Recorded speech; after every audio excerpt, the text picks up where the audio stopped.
Hello there, this is Signako from signako.ucos.com, and this is... Hey guys, this is Zero from LiveWire.Killdomatic.com. And this is our special guest, Kenji. You want to say hello? What's up, guys? Alright, tonight we're going to be reviewing NEStalgia. This game is like a Dragon Warrior-based game, multiplayer on Beyond.com. How did the game introduce itself to you? Well, when I first logged into this, I gotta say, guys, awful. Like, -10 out of 10. You know, I'm sure for the people who like turn-based playing, this game's a very good game. But no introduction. The graphics ain't easy on the eyes. It didn't seem too easy to get on with. It's not user-friendly at all. How about you, Kenji?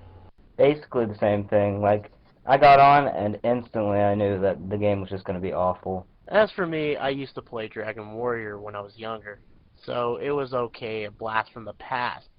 But I have to say, you know, that's the past. It should stay the past. This is a multiplayer game. You're on Beyond, and Beyond's engine is much more powerful. Graphics artists can do much better work. But we're going to talk about the good points about this game, so don't get ahead of ourselves. What are the good points about this game, Xera? Well, like I mentioned just now, you know, for those people who do want it and do like it, maybe, I don't know, for a good example, Final Fantasy 1 fans, the turn-based playing, obviously, you know, that type of thing's unique, and there's not much of that at all on Beyond. I don't even think there is any of that on Beyond, besides nostalgia, so I would say that's what the game's got going for it. And you, Kenji? I'd say a good thing about the game is probably just the multiplayer. I mean, the multiplayer pretty much makes everything better. As for me, the game has lots of quests, and they're very unique. You know, not many games, even RPG games, can pull that off, and NEStalgia does it very well. But, you know, there's always the bad part about the game, so let's get on that. What are the bad parts about this game, Xera? If I was a parent and I walked into the room and I see my kid playing this, I'd probably be more worried about him having an epileptic fit with more of the flash screens going around the place than anything else. This game is not user-friendly at all. Terrible color schemes, you know, like I said, seizure-fitting graphics. That's enough said right there. Just a big no-no for me. And how about you, Kenji? My biggest complaint for this game is probably the graphics.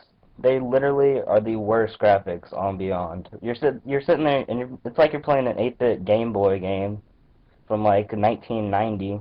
Yeah, the thing I hate about this game is the random encounters. It's set so high, you can't even take 6 steps without getting in a random encounter.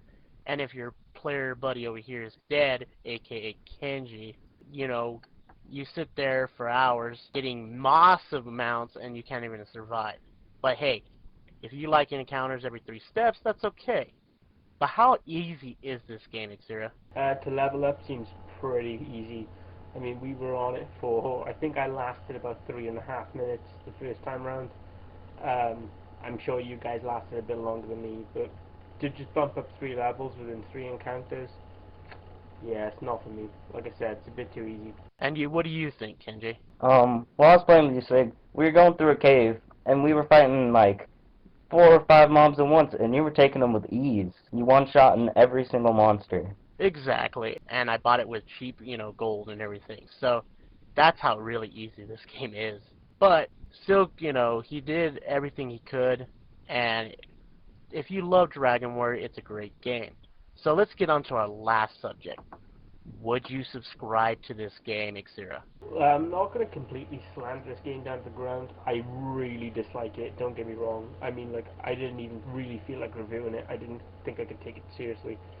But looking at it from a developer's point of view, and looking at it from a point of view of the type of people who'd want to play this game, it may be worth subscribing if you personally like this type of game. If you like the turn-based style, you know, if you like the Dragon Warrior game from back in the day, like Kenji said, an 8-bit Game Boy, go for it. You know, subscribe to it. Me personally, I'll be keeping my money for bigger and better things. I sub to Tardal a lot. I'd definitely be keeping my money to sub to Feeble and a buy-on membership for other games.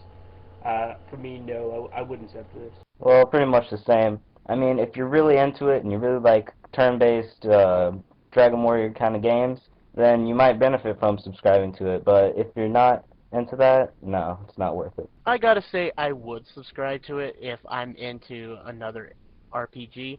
Currently, I'm playing many others, and we'll have those reviews in the future as well. But, it's all about preference. And if you love the game, that's fine. Subscribe to the game. It'll help it out. Still can use the help. And if you don't, well, give it a try anyway. It's worth to check out. If you don't like it, hey, at least you tried it. At least you gave him some support. We're going to have many more reviews in the future. So we're going to end this podcast early tonight. So if you guys want to say goodbye, say it now. See you later, guys.